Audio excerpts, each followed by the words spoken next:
Salut tout le monde et bienvenue dans cette nouvelle critique dans laquelle on va parler de la série The Penguin. To be remembered like that. Créée par Lauren Lefranc, The Penguin est une série de 8 épisodes sortis du 19 septembre au 10 novembre sur Max. Une semaine après les événements du film The Batman, Gotham tente de se reconstruire suite aux agissements du Riddler qui a inondé toute la ville. Profitant de ce climat d'incertitude, Oswald Cobb, surnommé Le Pingouin et interprété par Colin Farrell, va tenter de monter en puissance dans le monde criminel de la ville.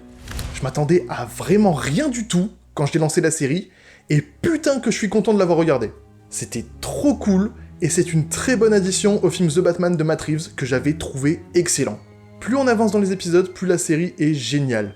Même si mon épisode préféré, ça reste l'épisode 4, qui est d'une violence autant psychologique que physique. En plus de ça, je trouve la série très bien réalisée. Tout est très bien filmé, les plans sont vraiment dynamiques et assez variés, et la lumière est extrêmement bien travaillée. Mais c'est surtout les personnages qui portent l'intrigue, et ils sont tous interprétés à la perfection. On va commencer avec le plus évident, Colin Farrell, qui interprète le pingouin, est méconnaissable. Déjà par le maquillage qui est vraiment excellent, mais aussi par sa façon de parler, son accent et sa façon de se déplacer. Il se déplace toujours en boitant pour émuler le côté pingouin, mais c'est jamais caricatural, c'est toujours très crédible, et au bout d'un moment tu l'oublies même qu'il est en train de boiter. Je crois que j'ai entendu que pendant le tournage, Colin Farrell faisait aussi attention à quel point il boitait selon le moment de la journée.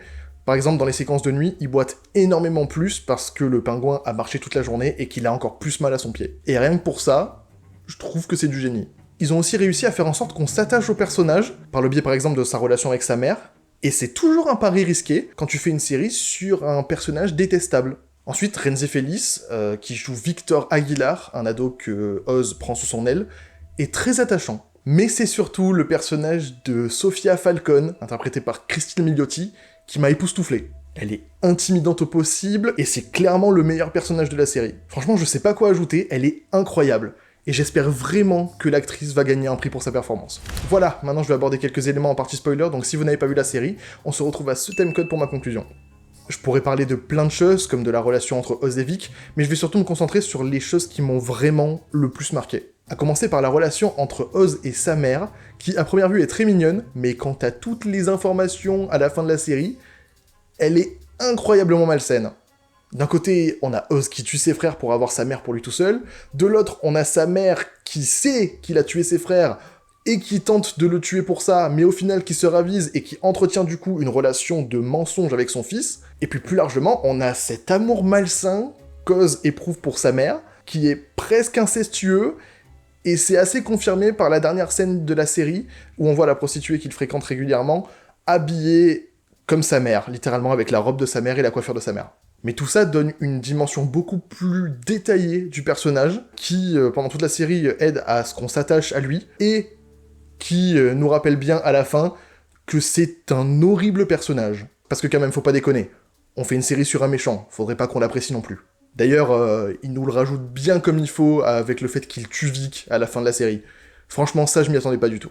Mais vraiment, encore une fois, l'aspect qui m'a le plus plu de la série, c'est clairement le personnage de Sophia Falcone. Son histoire est ultra tragique, elle est internée de force à Arkham parce qu'elle a découvert que son père était impliqué dans des meurtres de femmes, dont sa mère. Elle y reste 10 ans durant lesquels elle est littéralement torturée tous les jours, et quand elle sort, bah évidemment, elle veut se venger. Et t'as envie qu'elle se venge, c'est ça qui est trop cool. Et ce que j'aime le plus, c'est que du coup le personnage n'était pas psychotique, mais Arkham l'a rendu tel que tout le monde la décrivait, et du coup elle s'en sert pour intimider tout le monde. La scène justement où elle tue toute la famille avec une fuite de gaz est particulièrement jouissive, tout comme la scène où elle fait se confronter Oz à sa mère, et qu'elle essaie d'extraire la vérité de Oz.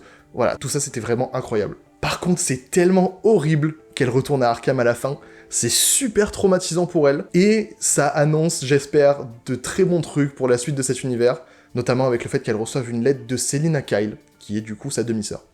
Voilà, j'ai vraiment beaucoup aimé la série The Penguin, je la recommande énormément, et je lui donnerai la note de 9 sur 10. Franchement, j'ai adoré.